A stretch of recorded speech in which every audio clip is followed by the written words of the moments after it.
On dit que rien n'est jamais perdu. Et c'est vrai, découvrons des navires figés dans le temps. Le premier est vraiment fascinant. Voici l'épave d'Anticythère. C'est un navire de commerce grec du 1er siècle avant Jésus-Christ. Il est situé sur la côte est de l'île grecque d'Anticythère, au point de convergence des mers Égée et Méditerranée. Environ 2000 ans plus tard, en 1900, un groupe de plongeurs grecs à la recherche d'éponges a découvert l'épave.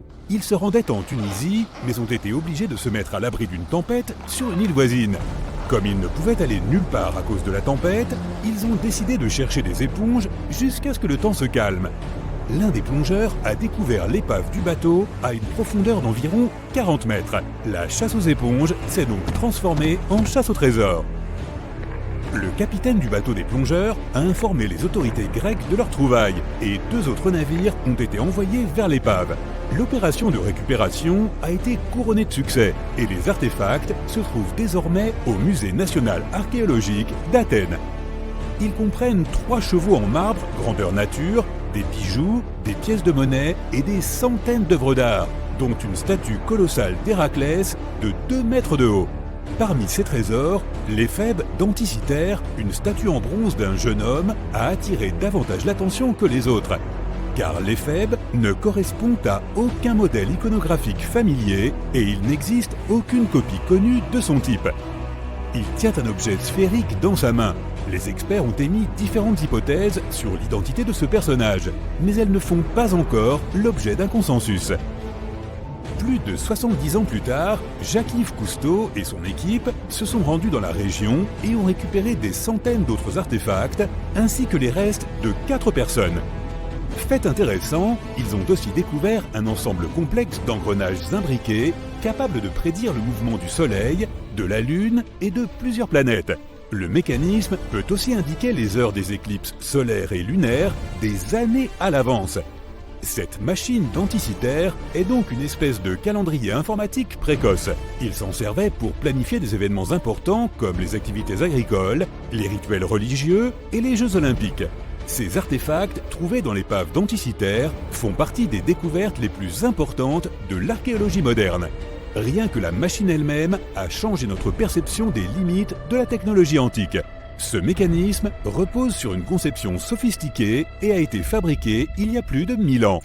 Même après toutes ces découvertes étonnantes, les experts pensent que le site de l'épave demeure largement inexploré. C'est surtout à cause de son emplacement et de la configuration des fonds marins sur lesquels repose le navire. L'épave est trop profonde pour les plongeurs en scaphandre autonome, mais trop peu profonde pour utiliser un submersible.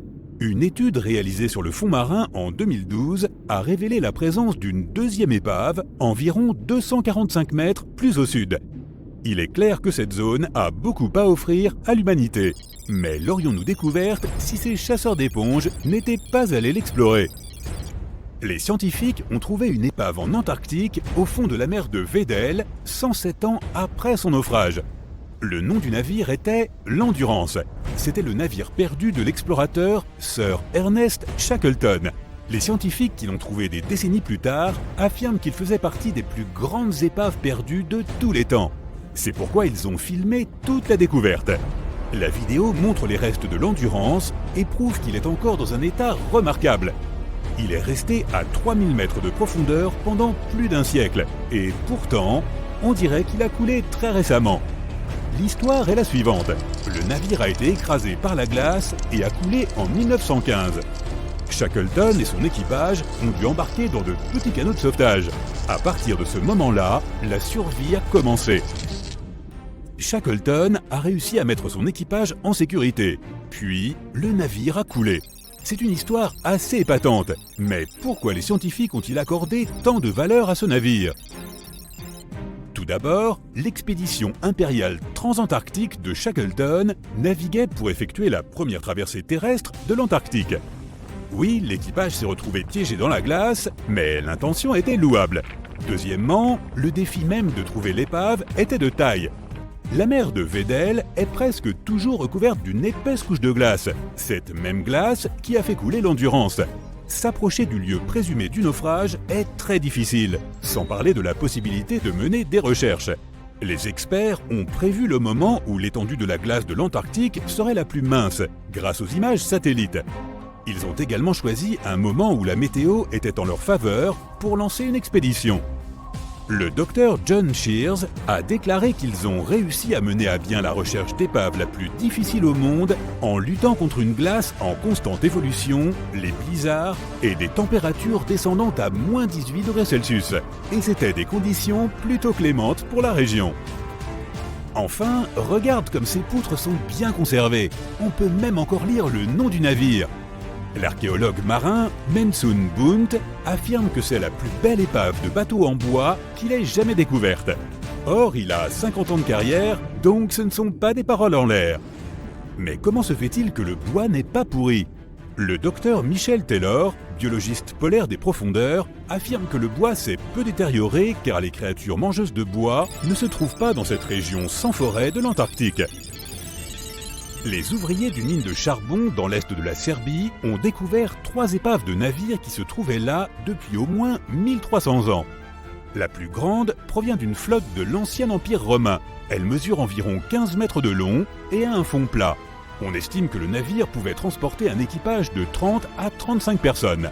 En regardant sa coque, tu peux voir les marques de réparation. Cela nous donne un aperçu de ce qui se passait il y a plus de 1000 ans.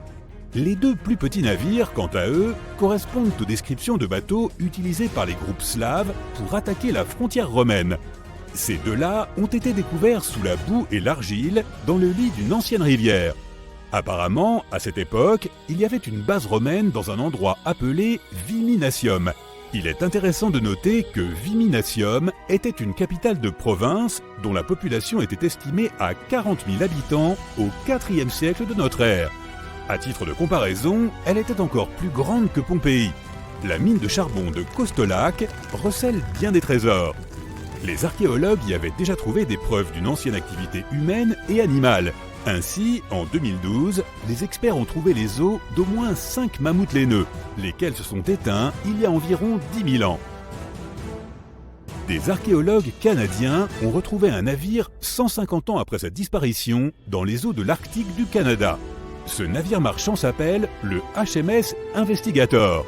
Il a été acheté en 1848 pour rechercher le bateau de l'explorateur Sir John Franklin qui s'était perdu lors de l'expédition du passage du Nord-Ouest. Le HMS Investigator a donc quitté la Grande-Bretagne en 1850 pour cette opération de sauvetage. L'équipage de l'expédition, dont le capitaine était Robert McClure, a fait appareiller l'Investigator. Il a réalisé que ce qu'il cherchait se trouvait dans la dernière étape du passage du Nord-Ouest, la route maritime à travers l'Amérique du Nord.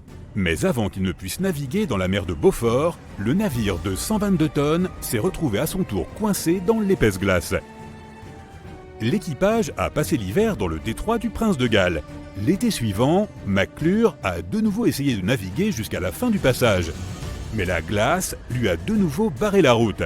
Là aussi, l'équipage a été obligé de quitter le navire. Il a dirigé l'équipage vers la baie de Mercy. Ils ont dû y rester jusqu'en 1853, lorsque l'équipage du HMS Resolute les a enfin secourus. Imagine un équipage de 60 personnes qui a dû passer 3 hivers dans l'Arctique sans même savoir s'ils allaient survivre. Plus tard, le navire a été retrouvé, se dressant dans environ 11 mètres d'eau. Il était en très bon état. L'eau de l'Arctique avait empêché le pont extérieur du navire de se détériorer rapidement. On peut clairement voir la silhouette du navire et le bois dont il est fait. De plus, les archéologues ont découvert des artefacts sur la terre ferme laissés par les marins. Ils avaient tout déchargé avant d'abandonner l'Investigator. 3 tombes de marins et une épave de la marine britannique ont également été découvertes dans la région. Un archéologue portugais vient de mettre au jour plusieurs épaves chargées d'or, parmi lesquelles figure un galion espagnol transportant 22 tonnes d'or et d'argent. À lui seul, cet imposant trésor est aujourd'hui estimé à environ 2 milliards de dollars. L'archéologue Alexandre Montero a fait cette découverte presque par hasard. Alors qu'il consultait des archives, il est tombé sur des informations évoquant un navire disparu en 1615. Intrigué, il a décidé de partir à sa recherche.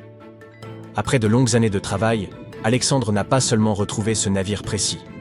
il a en réalité recensé 8620 épaves rien que dans les eaux portugaises.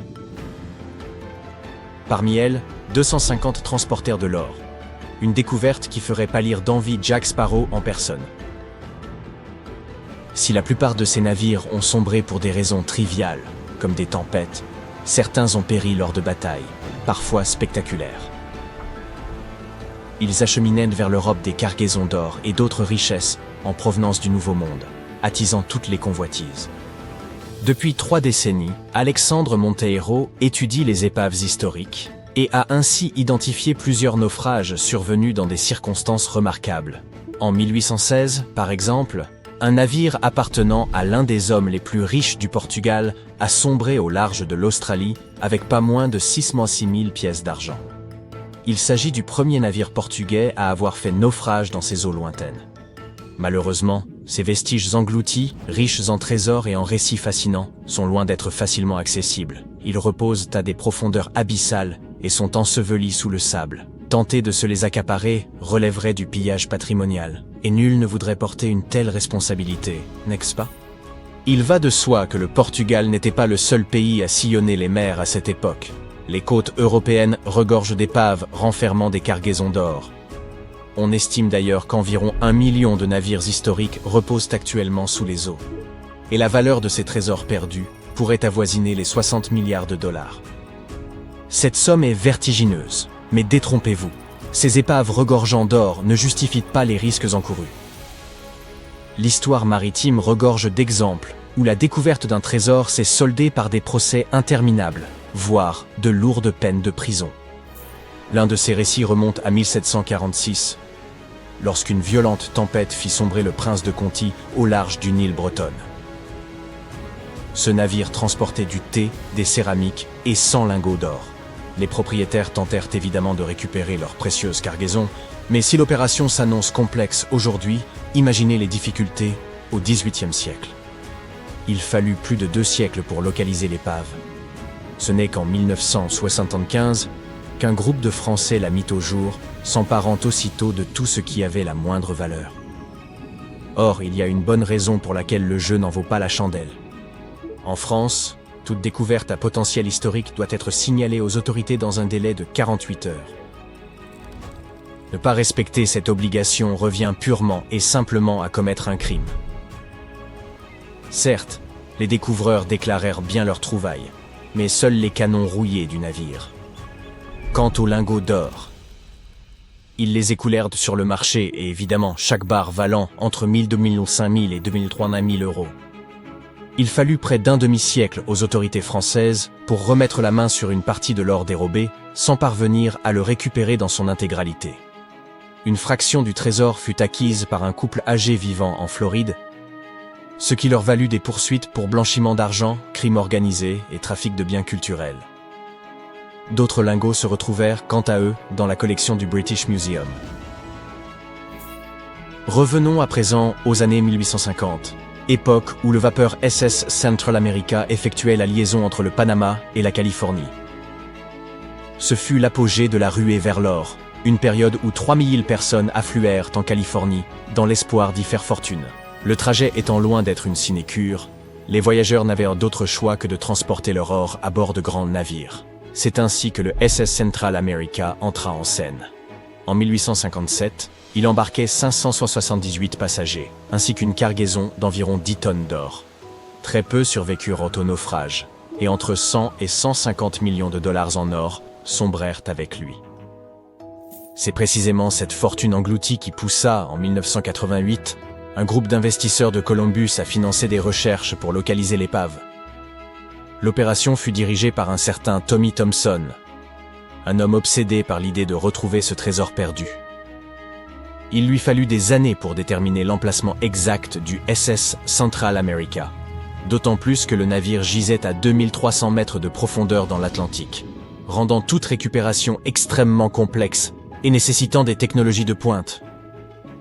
Ce projet fut financé par 117 investisseurs, qui, bien entendu, ne le faisaient pas par pure philanthropie. Ils avaient injecté 12,5 millions de dollars dans cette entreprise, avec l'espoir d'en tirer au moins 10 fois plus. Mais comme tout ne se passe pas toujours comme prévu, dès que l'or fut remonté à la surface, l'équipe de recherche fut attaquée en justice par 39 compagnies d'assurance. À l'époque où le SS Central America naviguait encore, ces compagnies avaient couvert la cargaison, et malgré le siècle écoulé, elles exigèrent d'être indemnisées lorsque le trésor fut récupéré. Elles avancèrent qu'il ne leur appartenait pas de récupérer la cargaison, ce qui ne signifiait pas pour autant qu'elles avaient fait une croix dessus.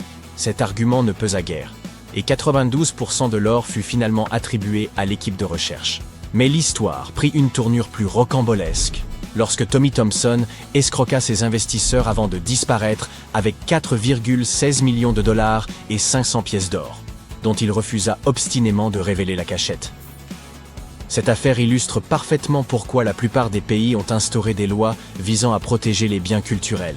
Car oui, les épaves peuvent être considérées comme telles. Cela dit, toutes les découvertes maritimes ne relèvent pas de l'infraction.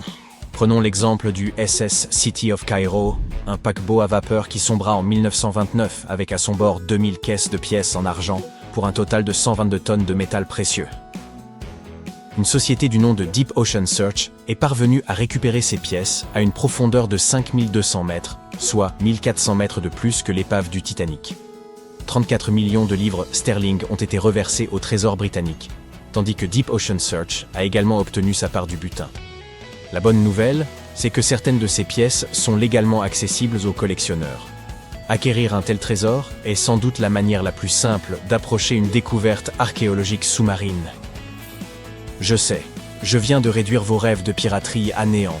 Mais même si piller des épaves remplies d'or constitue un crime dans la plupart des pays, ou simplement une entreprise hors de portée financière pour le commun des mortels, il reste encore un espoir. On estime qu'environ 707 000 milliards de dollars en or reposent au fond des mers, sans propriétaire attitré. C'est une véritable mine d'or sous-marine. Sauf que l'or se trouve dissous dans l'eau. Vous savez à quel point l'eau de mer est salée ? Eh bien, c'est parce qu'elle est chargée de minéraux, dont l'or. Hélas, cela signifie que vous tomberez jamais sur une pépite en vous promenant sur la plage. Chaque litre d'eau de mer contient environ 13 milliardièmes de grammes d'or, une quantité infinitésimale, rendant son extraction complexe. Mais cela n'a pas empêché certains d'essayer, et bien sûr, une arnaque a vu le jour. Dans les années 1890, un homme prétendit avoir mis au point un dispositif capable d'extraire l'or de l'eau de mer. Une fois les fonds levés, il s'éclipsa discrètement avec la caisse. Si vous êtes vraiment déterminé à trouver de l'or, pourquoi ne pas aller chercher directement dans le noyau terrestre, qui contiendrait environ 1,6 milliard de tonnes d'or, soit 16 fois plus que tout ce que l'humanité a extrait depuis ses débuts? Aucun risque de supercherie ici, puisque personne n'a encore eu l'audace de tenter l'expédition. Avec toutes ces épaves remplies d'or que les archéologues exhument aux quatre coins du globe, qui sait? Peut-être pourrons-nous un jour faire nos propres découvertes? Ou économiser suffisamment pour nous offrir quelques piécettes en argent? Il y a un navire qui dérive quelque part dans l'océan sans équipage. La dernière fois que quelqu'un l'a vu, c'était il y a plus de 50 ans. Son histoire rappelle celle du Hollandais Volant, un navire condamné à naviguer éternellement et à apporter le désastre à quiconque le voit en mer. Du moins, selon la légende. Contrairement au Hollandais Volant, le SS Beijimo était définitivement réel et construit pour une entreprise allemande à Hambourg et a commencé comme un navire de fret ordinaire. Il échangeait des fournitures entre Hambourg et la Suède dans la mer Baltique à partir de 1914. Il possédait un moteur à vapeur puissant et une coque en acier. Quelques années plus tard, il devint propriété britannique. Puis, dans les années 20, une entreprise canadienne l'a acheté pour environ 18 000 $, une somme énorme à l'époque. Le nouveau propriétaire, la compagnie de la baie d'Hudson, utilisait activement le navire pendant plusieurs années. Il l'envoyait souvent en voyage depuis son port d'attache en Écosse vers la Sibérie, l'Alaska, le Yukon et les territoires du Nord-Ouest. Il traversait également le canal de Panama et même le canal de Suez, avec à bord des pots de fourrure destinés à la vente. Parfois, il transportait également des passagers. Il avait réalisé 9 voyages réussis avant que cette série de chances ne prenne fin.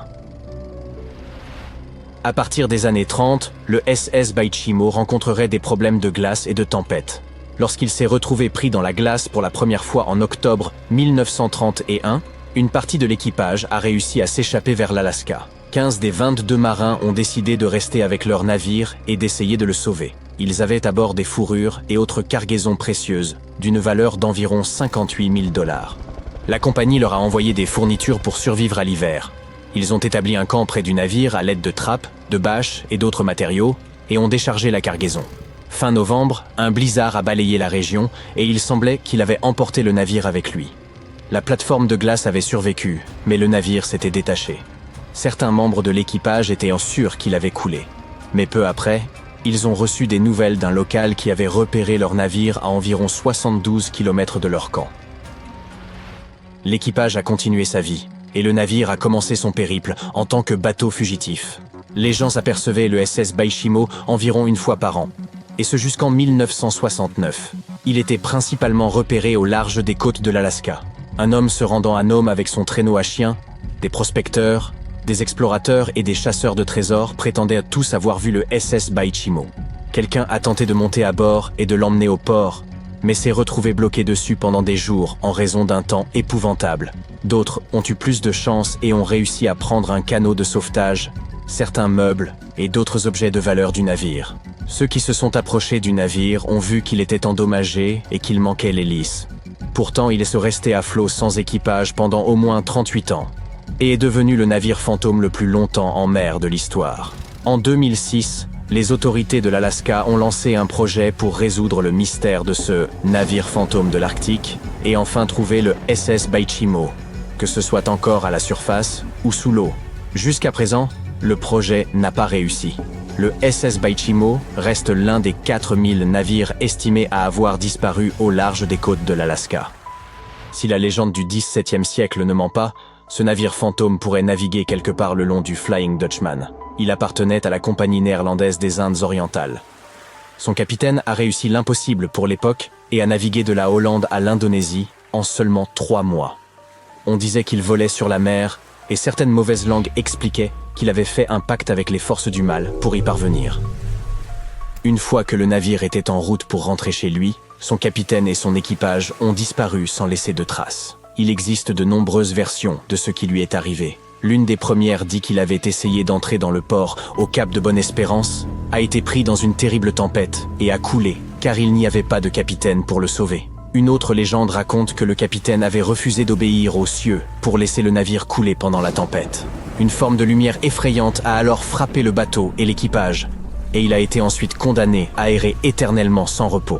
De nombreux marins prétendaient avoir aperçu le Hollandais volant. Le duc d'York, qui devait devenir roi d'Angleterre, mentionna l'avoir vu dans les eaux australiennes. Juste après avoir repéré le navire, l'homme qui l'avait vu en premier tomba du haut du mât et ne survécut pas. Il y eut d'autres rencontres avec ce navire légendaire jusqu'au milieu du XXe siècle. Les navires faisaient presque collision avec lui alors que le Hollandais volant surgissait de nulle part. Les scientifiques ont une explication plus logique pour ce mystère. La Fata Morgana. À ne pas confondre avec Hakuna Matata. Lorsque vous êtes en mer par une chaude journée et que l'air semble onduler, cela ressemble à ce que l'on voit sur la route lors d'une journée d'été brûlante. Cela est dû à ce que l'on appelle la réfraction atmosphérique. Lorsque la lumière traverse différentes couches d'air ayant différentes températures et densités, elle se courbe et se tord.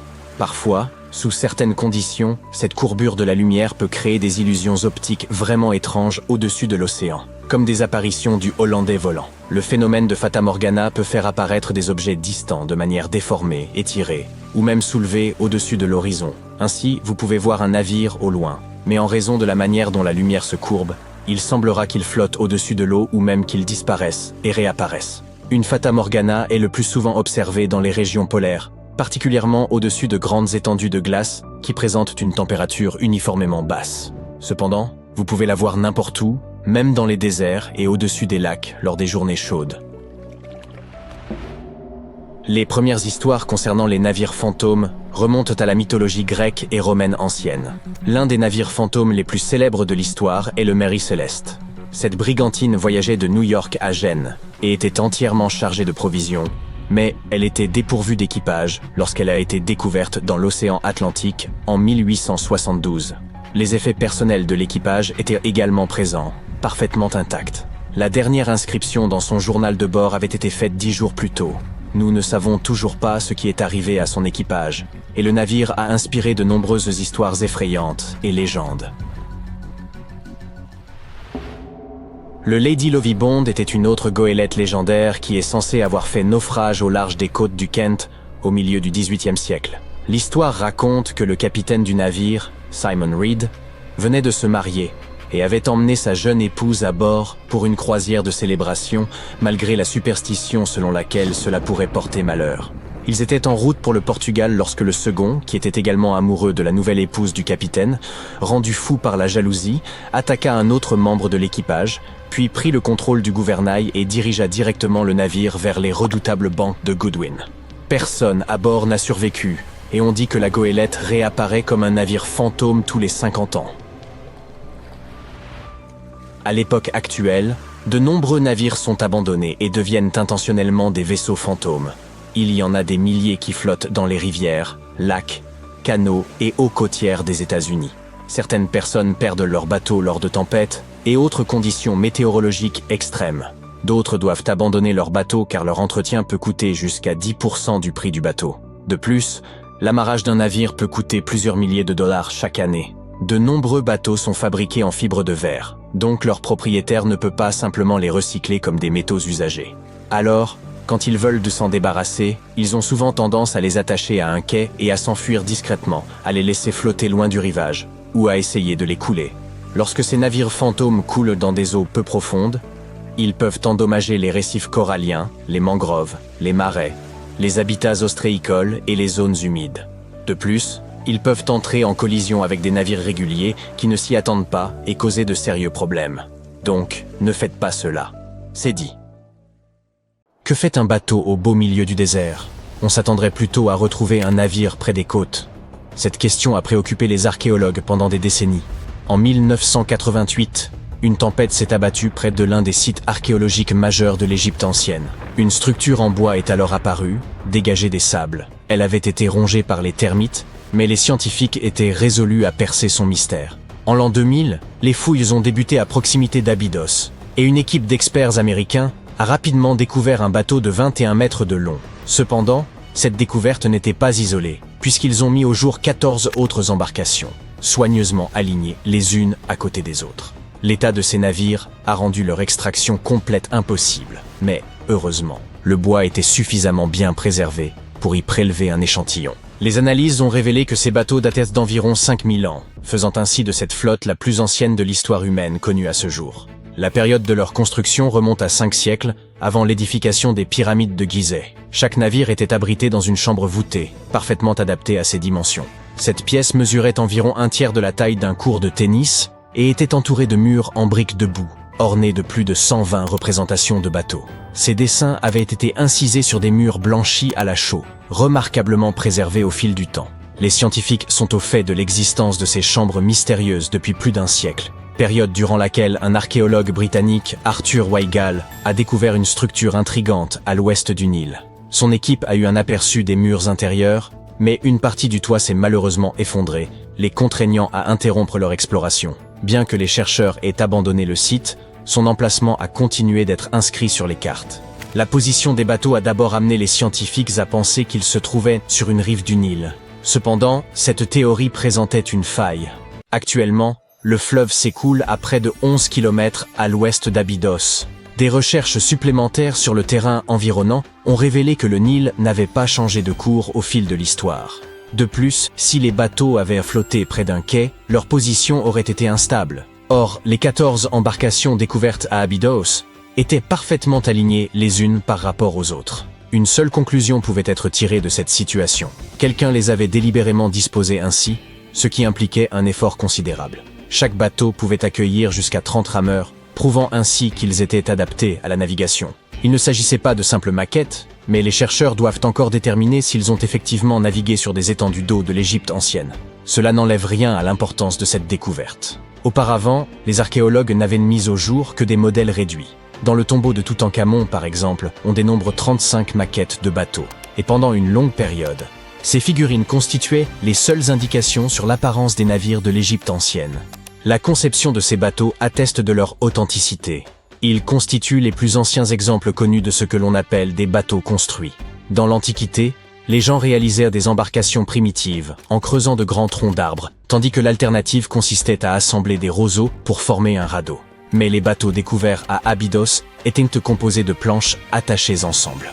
Cette découverte a marqué une avancée significative dans le domaine de la construction navale. À leur époque, ces bateaux devaient être impressionnants, car le bois représentait une ressource précieuse. Dans le désert, il n'y avait pas de bois, et le cèdre devait être importé du Liban. Seul le pharaon pouvait se permettre un tel luxe. L'étude de la zone entourant l'ancienne flotte a également apporté des éclaircissements supplémentaires. Les scientifiques ont découvert une structure en briques de boue dédiée au culte du pharaon, et sa date de construction approximative coïncide avec celle des bateaux en bois. Les mêmes briques utilisées pour édifier ce bâtiment ont également servi à enfermer la flotte.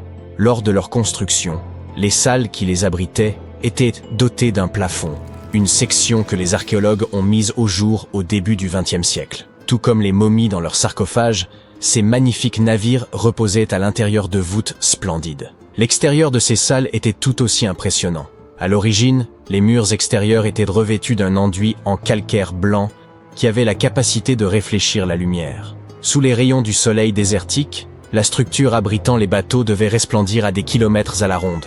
Les bâtisseurs égyptiens anciens ont employé la même méthode pour recouvrir les pyramides 5 siècles plus tard.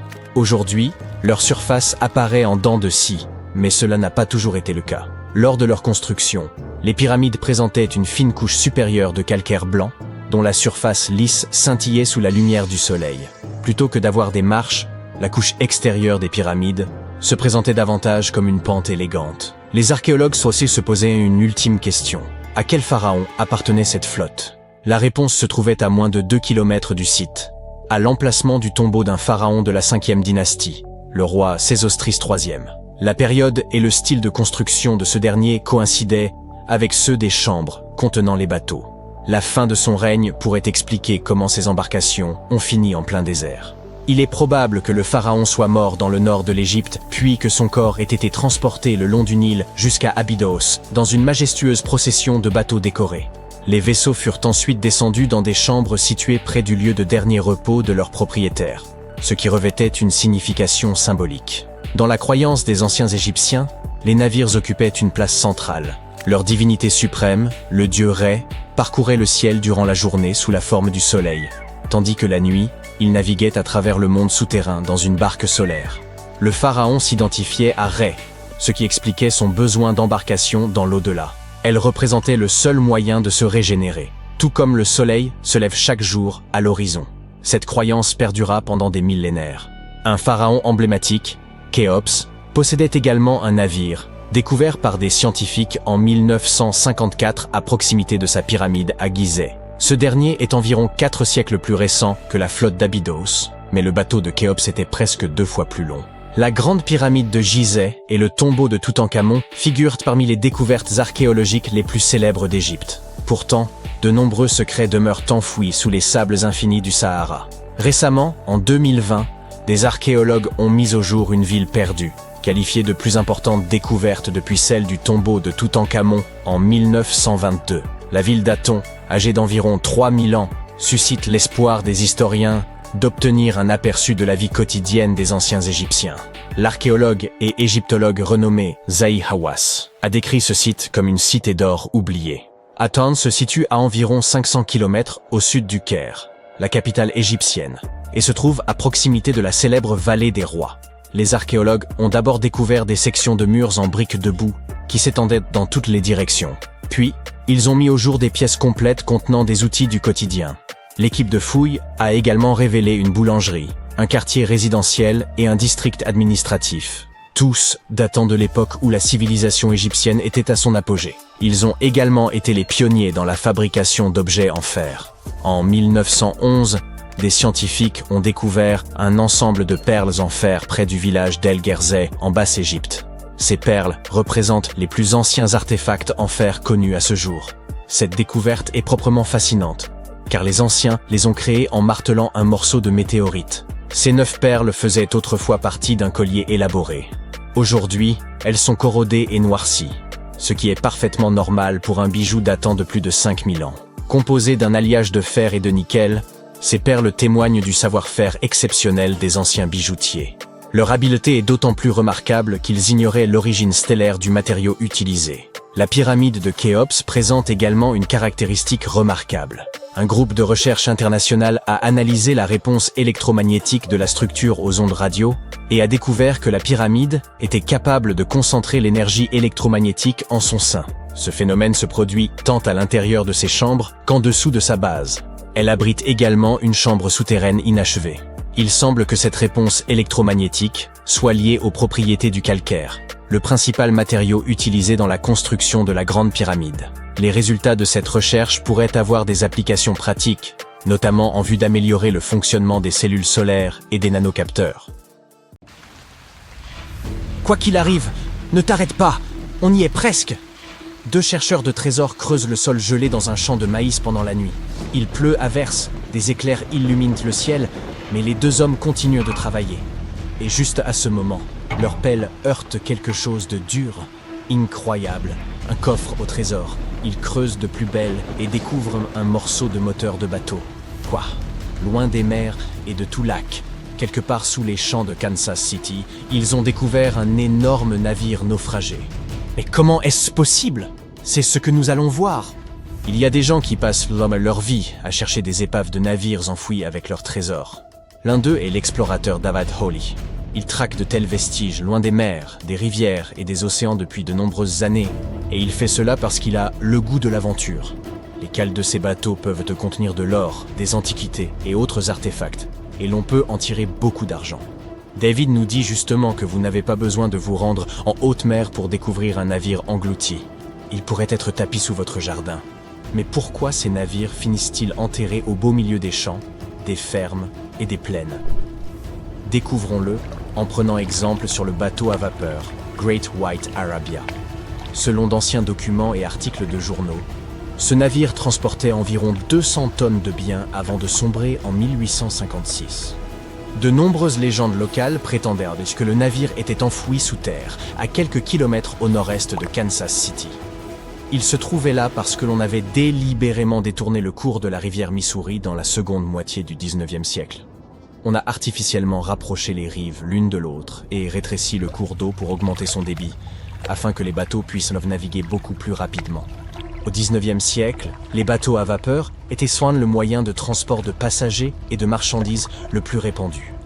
Avant l'arrivée du chemin de fer, la frontière occidentale des États-Unis a été étendue au-delà du Mississippi et du Missouri, lesquels servaient à acheminer les marchandises.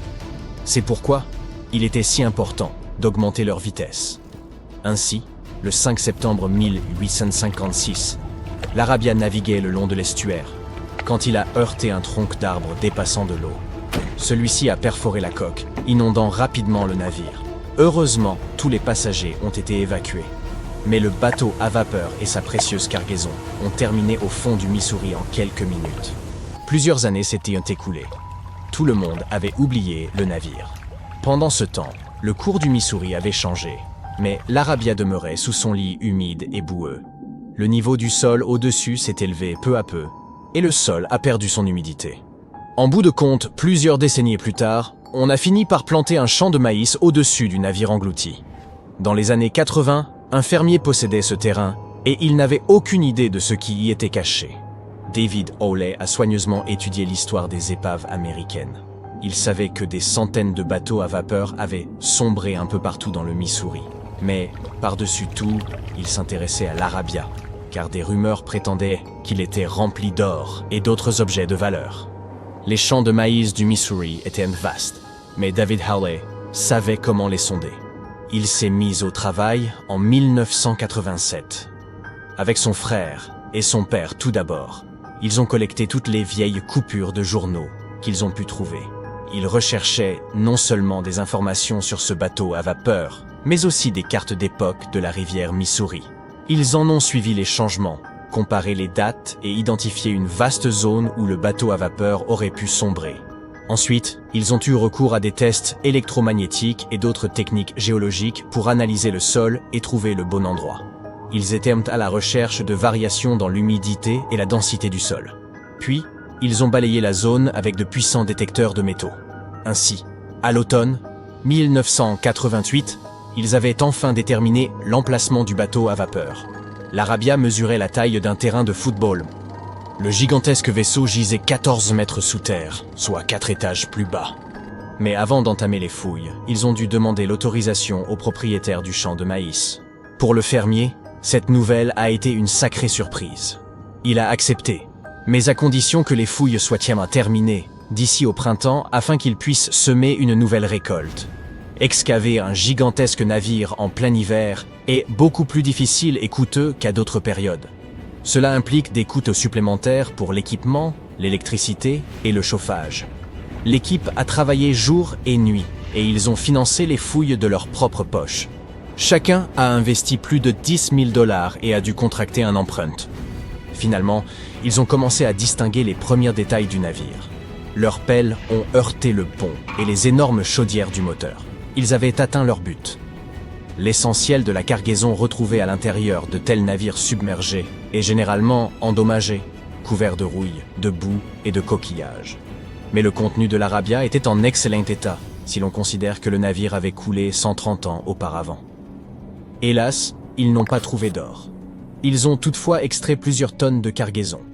Les articles ménagères de gens qui vivaient au milieu du 19e siècle. C'était une véritable capsule temporelle. Le navire acheminait aussi des provisions pour des centaines, voire des milliers de personnes. Et tous ces objets étaient parfaitement conservés. Par exemple, on pouvait clairement déceler le tampon de la marque Goodyear Rubber Company sur une vieille chaussure en caoutchouc. Plus les fouilles se prolongeaient, plus David et son équipe découvrirent de choses. Dans les barils, ils ont retrouvé de la vaisselle du 19e siècle. Elle était intacte et prête à l'usage.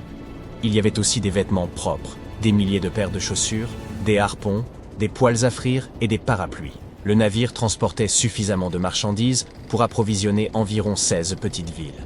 Certes, ce n'est pas de l'or, mais de tels artefacts n'en sont pas moins précieux. Le contenu du navire aurait pu valoir des millions. Cependant, l'équipe n'avait aucune intention de le revendre. Ils ont donc fondé un musée sur le site d'un ancien marché aux primeurs de Kansas City. Si vous le visitez, vous aurez immédiatement l'impression d'être dans un grand magasin du 19e siècle. On y trouve des milliers d'articles en bon état. Même les allumettes sont encore assez sèches pour s'allumer. Il aura fallu de nombreuses années à David pour exposer la collection complète du Great White Arabia. Il en apprécie chaque article et se refuse à les céder. N'importe qui peut se rendre ici, s'acheter un billet et voyager dans le passé. Qui sait, peut-être qu'un vieux navire se planque aussi dans votre jardin. Des géologues ont retrouvé un ancien navire dans le désert aride de Namibie en 2008. Celui-ci naviguait à l'époque où les pirates harcelaient fréquemment les marins en mer. Et aujourd'hui, il se trouve dans une lagune asséchée. Ce navire avait quitté Lisbonne en 1533 et disparu avec tout son équipage près d'une petite mine de diamants. Après environ 500 ans, la coque était gravement endommagée. Seule la carcasse du navire demeurait. Mais le trésor caché à l'intérieur du vaisseau était resté intact. On a d'abord soigneusement étudié le bateau en essayant de ne rien abîmer. Et puis, 5 jours plus tard, on a retrouvé un vieux coffre dans la cale.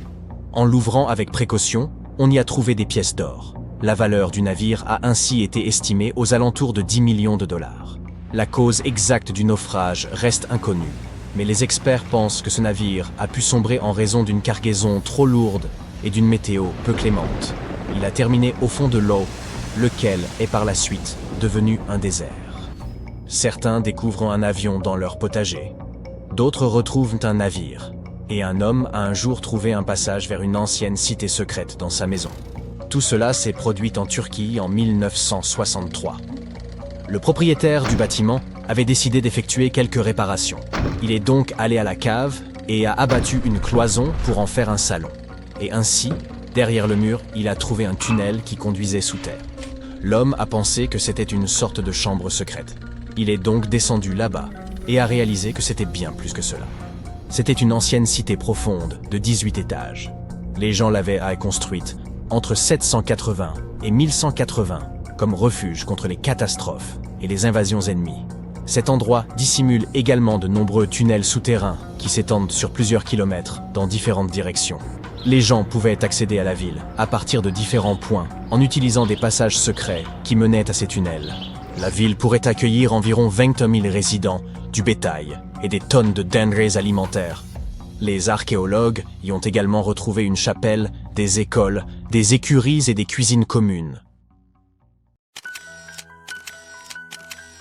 Au début du XXe siècle, quelque part au large des côtes d'Afrique de l'Ouest, un bateau à vapeur allemand quittait son port.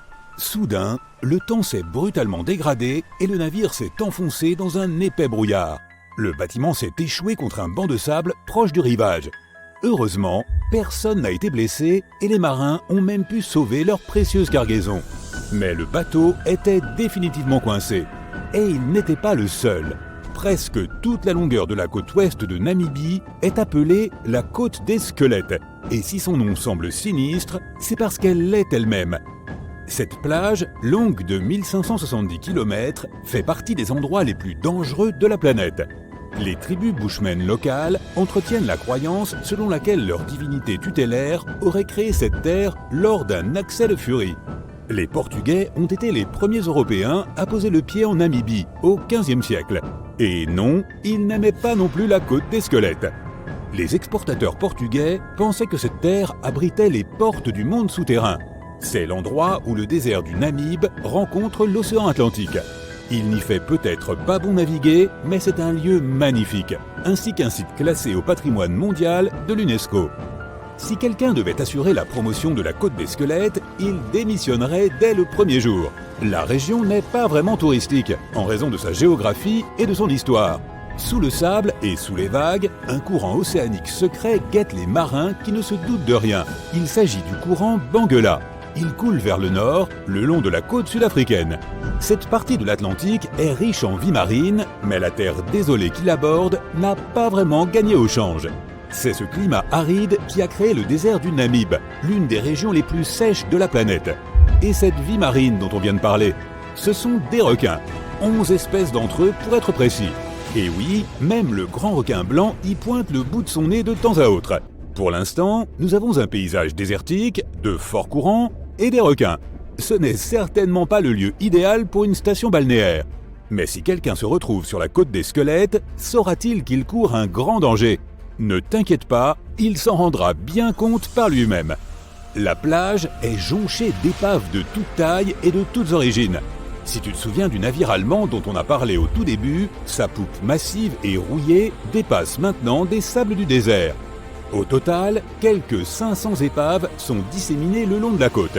Et c'est une foule hétéroclite, des galions portugais vieux de plusieurs siècles aux navires qui s'y sont échoués à notre époque. Un bateau de pêche moderne, baptisé le Zeila India, a trouvé le moyen d'échapper à son câble de remorquage en 2008 pour se retrouver échoué sur la côte des squelettes. Certes, il ne s'est pas vraiment échappé tout seul, et les éléments l'y ont un peu aidé. Mais il vaut mieux être une attraction touristique sur la plage que d'être démantelé pour sa ferraille. Et c'est d'ailleurs ce qui attendait initialement ce pauvre chalutier. Le résident le plus célèbre de la côte des squelettes est l'épave du Dunedin Star. Ce cargo britannique s'est échoué ici en 1942. La vaste opération de sauvetage qui a suivi révèle pourquoi il est si dangereux pour les marins de s'aventurer ici. Les secours ont réussi à sauver tous les membres de l'équipage ainsi que les passagers. Mais à quel prix ? Un avion et un remorqueur ont été perdus au cours de l'opération et il aura fallu 2 mois au dernier des sauveteurs pour rentrer chez eux au Cap, en Afrique du Sud. Pourquoi, te demandes-tu ? Un simple coup d'œil sur une carte de la région permet de le comprendre. C'est une immense étendue de jaune, autrement dit de sable. Il y a si peu de routes ici que la côte des squelettes est presque inaccessible par voie terrestre.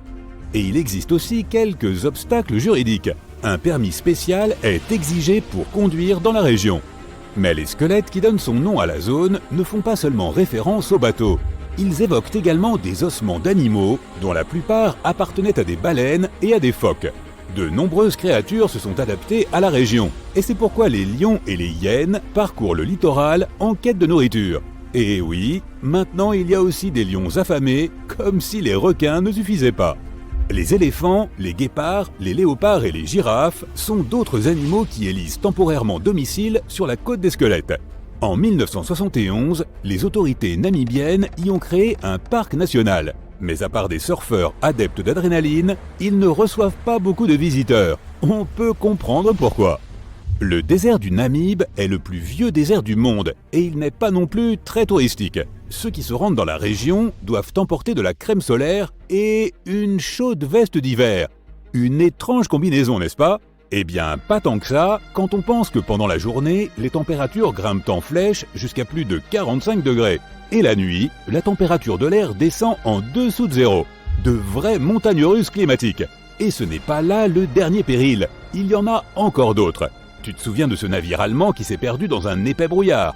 Ce n'était pas un événement isolé. En raison du climat de la région, le brouillard apparaît très fréquemment. Voilà qui fera une belle jambe aux marins, mais ce brouillard est en fait bénéfique pour la faune. Il s'agit de la seule source d'eau du désert namibien. Les reptiles et les mammifères se sont adaptés à ce climat rude et ils utilisent le moins d'eau possible. Des sables changeants, un épais brouillard, des courants puissants, des lions et des requins. Ce n'est pas ce que tu mettrais en avant dans une brochure touristique. Mais la côte des Squelettes n'est pas la seule plage sur Terre où tu ne voudrais vraiment pas passer tes vacances. On t'emmène maintenant à Cap Tribulation en Australie. Cette zone s'étend sur quelques 125 km² au nord-ouest du continent, dans la région du Queensland. Et non, la région n'est pas aussi aride que la côte des Squelettes. Elle est englobée par la forêt tropicale de Daintree. On peut dire qu'ici, c'est la jungle et non le désert qui rencontre l'océan. La plage de Cap Tribulation semble tout droit sortir d'une carte postale, mais les apparences peuvent être parfois trompeuses. L'Australie ? Des requins sans aucun doute. Eh bien non, ce sont les crocodiles qui s'occuperont de toi si tu décides d'aller faire un plongeon dans la mer. Ce sont des crocodiles marins que les habitants surnomment Salties. Un joli surnom pour un reptile aussi féroce. Et il n'y a pas que. La faune locale semble avoir plus d'une dent contre les visiteurs. D'octobre à juin, les eaux autour du Cap Tribulation regorgent de méduses boîtes. Leur venin affecte le système cardiovasculaire humain. Lorsqu'ils sont piqués par une méduse en mer, les nageurs n'ont pas le temps de rejoindre la terre ferme pour recevoir de l'aide. Le vinaigre aide toutefois à neutraliser la piqûre, mieux vaut donc en garder une bouteille à portée de main.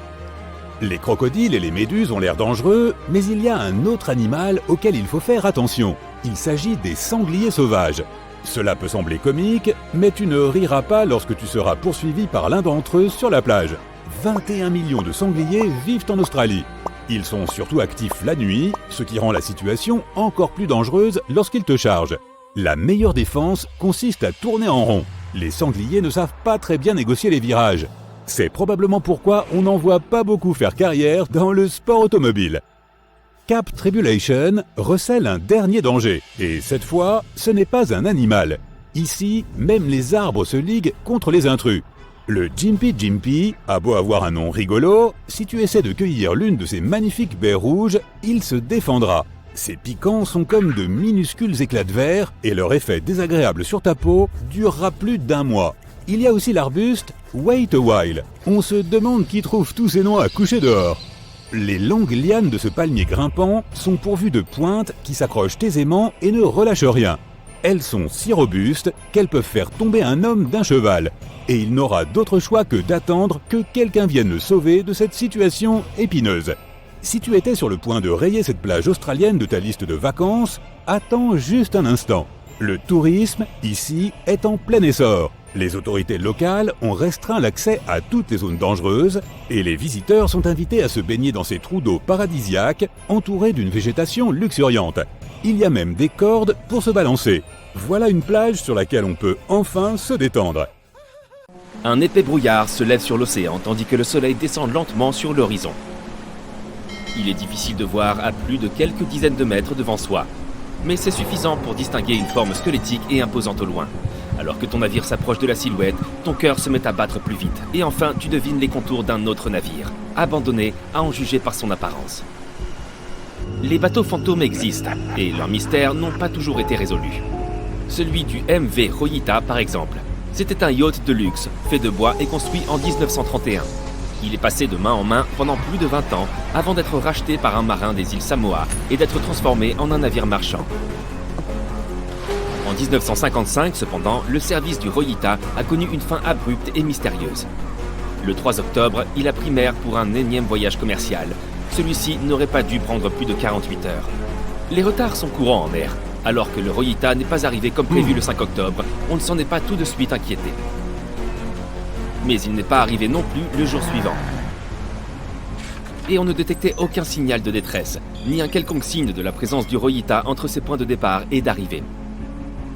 Une équipe de recherche et de sauvetage a alors été envoyée pour retrouver le navire, et pendant 6 jours, elle a parcouru la zone de près de 259 000 km². Le 12 octobre, la mission est revenue à la base sans l'avoir retrouvé. Le Rojita avait disparu sans laisser de traces. Ce n'est qu'un mois plus tard que les personnes à bord d'un autre navire marchand, le Tuvalu, ont repéré le navire disparu, dérivant loin de sa route en haute mer et gîtant fortement. Les marins sont montés à bord du navire et ont découvert que tout son équipage ainsi que ses passagers, 25 personnes au total, avaient disparu, de même que la totalité de la cargaison que le navire transportait. Sa radio était réglée sur le canal de détresse international, ce qui signifie que l'équipage avait essayé d'appeler à l'aide, mais il n'avait pu joindre personne car le câble radio avait été endommagé, limitant sa portée à guère plus de 3 km. Les canaux de sauvetage avaient également disparu, ce qui indique que les passagers avaient réussi à quitter le navire. Malheureusement, ils avaient emporté le journal de bord avec eux, laissant l'équipage de sauvetage désemparé et sans ressources pour leurs recherches. Aujourd'hui encore, le mystère du MV Rojita n'a pas encore été résolu. Personne ne sait où l'équipage et les passagers sont allés, ni ce qui les a poussés à partir. Le SV Carol A. Deering n'est pas un bateau fantôme au sens habituel du terme. On ne l'a jamais vu en pleine mer. Au lieu de cela, il a été retrouvé sur un rivage, mais les circonstances de son échouage demeurent une énigme entourée de mystères. Le Carol A. Deering avait été construit en 1919 dans le Maine. C'était un grand navire conçu pour les voyages commerciaux. Malheureusement, malgré son coût de construction très élevé, il n'a servi qu'un an avant son dernier voyage. Le 19 juillet 1920. Le navire se rendait de Porto Rico à Rio de Janeiro via Newport News pour livrer une cargaison de charbon. Il était presque à mi-chemin de sa destination finale lorsque le capitaine est tombé gravement malade et l'équipage a fait demi-tour pour le déposer, lui et son fils, et lui trouver un remplaçant. Le voyage s'est déroulé sans incident, mais quand ils sont arrivés à la Barbade en décembre pour le réapprovisionnement, une atmosphère étrange régnait au sein de l'équipage. Le second ne semblait pas très content du nouveau capitaine. Personne n'y a prêté attention à l'époque, et peut-être on aurait dû y apporter plus d'importance. On a aperçu pour la dernière fois le Carol A. Deering en mer le 28 janvier 1921, lorsqu'un bateau-phare l'a repéré au large des côtes de Caroline du Nord. Il y avait de l'agitation sur le pont arrière du navire, où l'équipage n'était normalement pas autorisé. Puis, les passagers d'un autre navire l'ont aperçu, mais il n'y avait déjà plus personne sur les ponts. Le 31 janvier, le navire marchand a été retrouvé échoué dans les Diamond Shoals, un site tristement célèbre pour les nombreux naufrages qui s'y produisent depuis des siècles. Lorsque l'équipe de recherche et de sauvetage est montée à bord, elle a trouvé le navire abandonné, le journal de bord et les effets personnels de l'équipage disparus avec les 2 canaux de sauvetage. On ne sait toujours pas ce qui s'est passé à bord du Carol A. Deering en ce terrible mois de janvier. Selon la version la plus largement admise, une mutinerie aurait eu lieu. Nous ne découvrirons peut-être jamais la vérité. Le SS Baichimo est peut-être l'un des navires fantômes les plus remarquables de l'histoire. Ce grand cargo à vapeur a été construit en 1914 en Suède et a été en service pendant plus de 16 ans, échangeant des provisions contre des pots avec les tribus natives d'Alaska et du Canada. Mais le 1er octobre 1931, le Baichimo s'est retrouvé pris dans la banquise. Au début, l'équipage a cru qu'il lui suffirait d'attendre et qu'il pourrait poursuivre sa route, car le navire s'est libéré en quelques jours. Mais moins d'une semaine plus tard, il s'est de nouveau échoué, et cette fois pour de bon. Une semaine après ça, une équipe de sauvetage a été envoyée pour récupérer 22 des membres de l'équipage du Baichimo, tandis que 15 autres resteraient à bord pour attendre que l'hiver passe et rentrer avec le navire. Mais un mois plus tard, après un puissant blizzard, les marins sont sortis de leurs abris pour découvrir que le navire avait disparu. Par chance, un chasseur autochtone leur a dit peu après que le Baichimo n'était pas encore perdu. Ils l'avaient vu à environ 72 km de l'endroit où ils étaient stationnés. Ils ont réussi à le retrouver, mais ont décidé que le navire ne survivrait pas à l'hiver.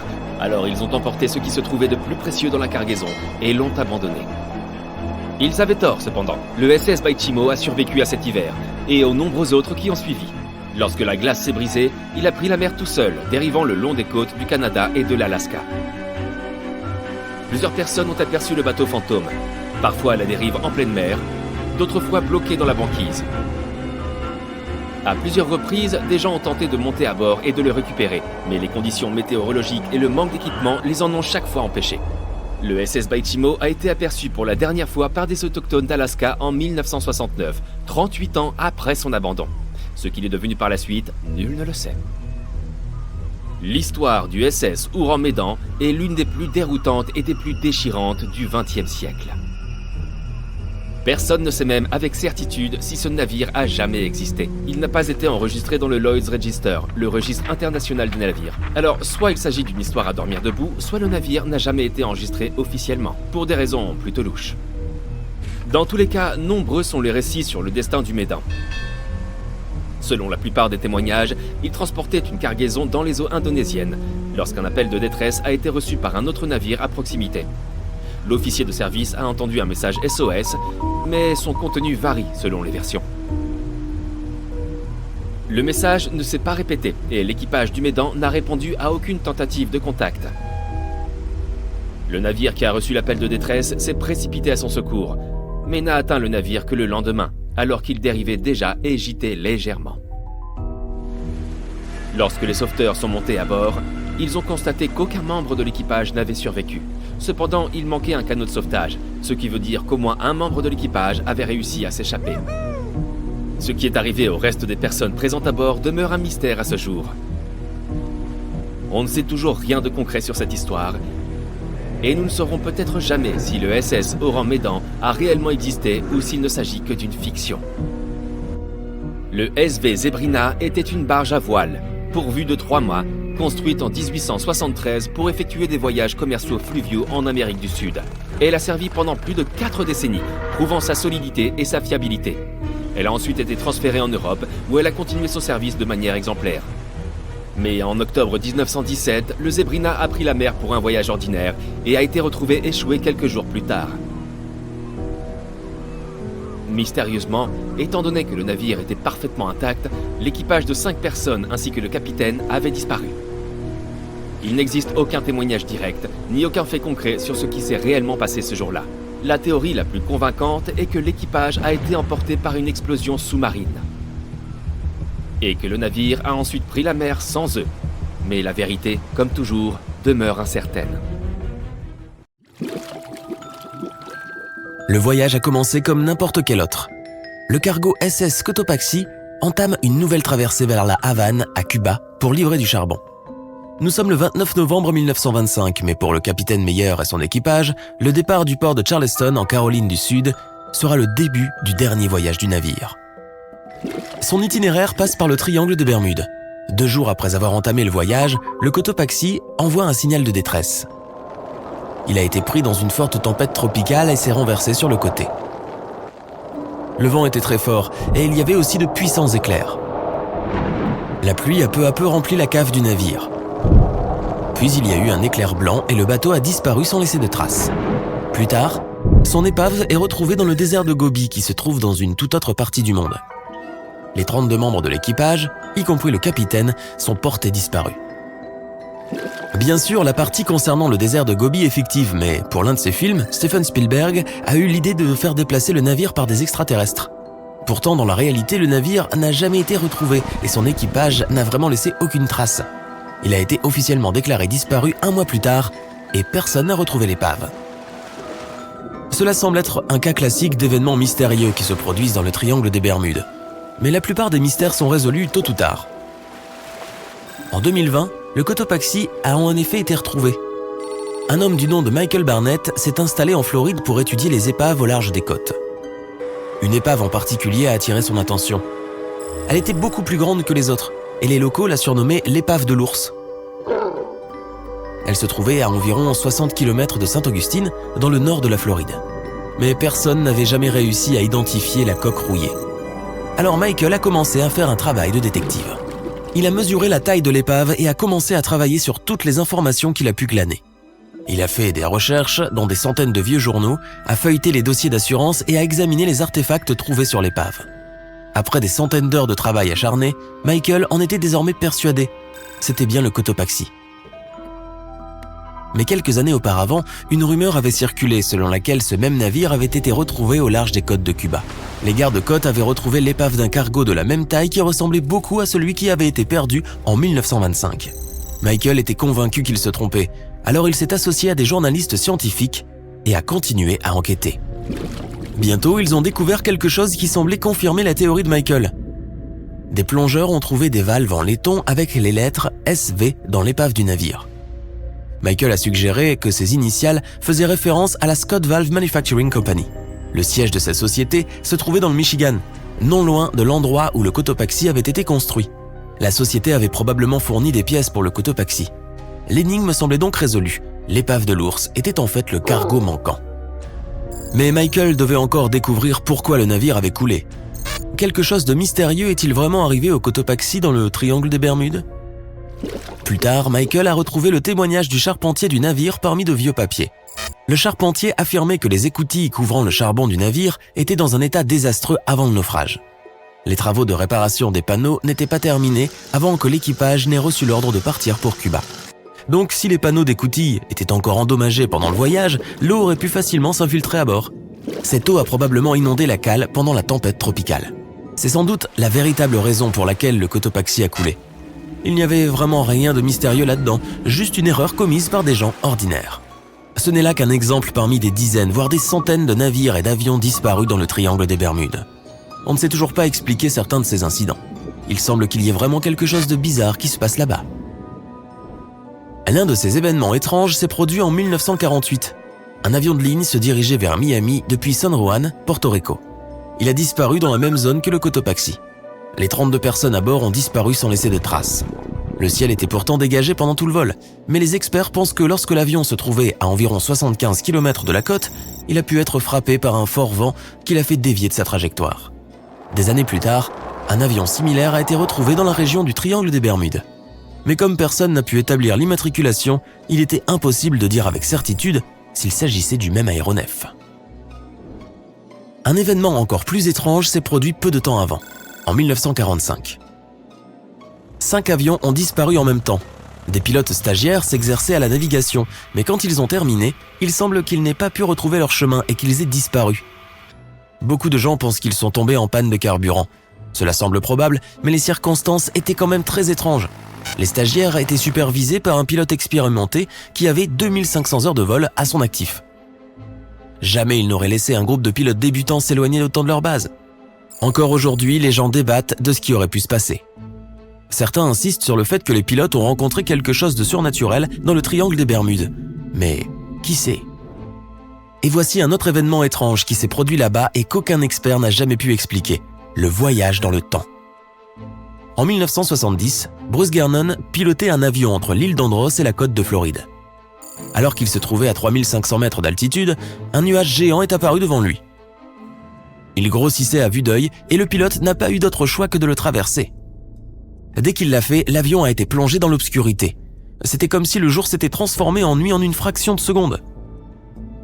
Soudain, Bruce a commencé à voir des éclairs de lumière blanche autour de lui. Il était si brillant qu'ils illuminaient tout le ciel. Mais il était sûr que ce n'étaient pas des éclairs, même s'il ne pouvait pas vraiment expliquer ce que c'était. L'avion a continué à traverser l'étrange nuage pendant près d'une demi-heure. Bruce a remarqué que le nuage avait changé de forme pendant ce temps. L'espace autour de l'avion s'est transformé en un tunnel. Puis le tunnel a commencé à se rétrécir. Bruce est devenu très nerveux alors qu'il essayait de faire face aux commandes de l'avion. Tous ses instruments et son équipement de navigation devenaient fous et l'électronique a cessé de fonctionner. Puis une lumière blanche est apparue à la fin du tunnel. Comme dans les films, l'avion s'est échappé du tunnel de nuages qui se refermait à la toute dernière seconde. Tout allait bien, mais Bruce se retrouvait maintenant dans un brouillard blanc. Il n'avait aucune idée de l'endroit où il se trouvait. Il a alors réussi à contacter le contrôle au sol. Il a été choqué lorsqu'il a appris que son avion se trouvait déjà dans l'espace aérien, au-dessus de Miami. Il semblait que quelque chose d'impossible s'était produit. Bruce devait couvrir une distance d'environ 400 km pendant le vol. Cela prenait généralement environ 1h30. Mais il avait réussi en seulement 47 minutes, presque 2 fois plus vite que la normale.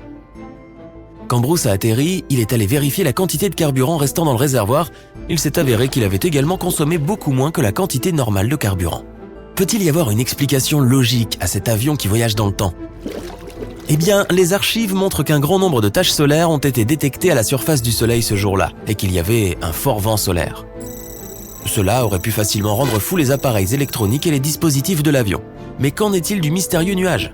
La côte de Floride est une zone où 2 grands courants d'air se rencontrent. L'un a une pression élevée et l'autre une pression faible. Cela provoque beaucoup de nuages orageux dans la région, mais les gens se demandent encore comment Bruce a pu couvrir cette distance aussi rapidement. Certains disent qu'une sorte de mystérieuse énergie noire a été impliquée. D'autres disent qu'il s'agissait d'une anomalie gravitationnelle qui a courbé l'espace et le temps. D'autres encore pensent que Bruce n'est qu'un imposteur. Nous ne connaissons toujours pas la vérité. Alors y a-t-il vraiment quelque chose de surnaturel dans le triangle des Bermudes?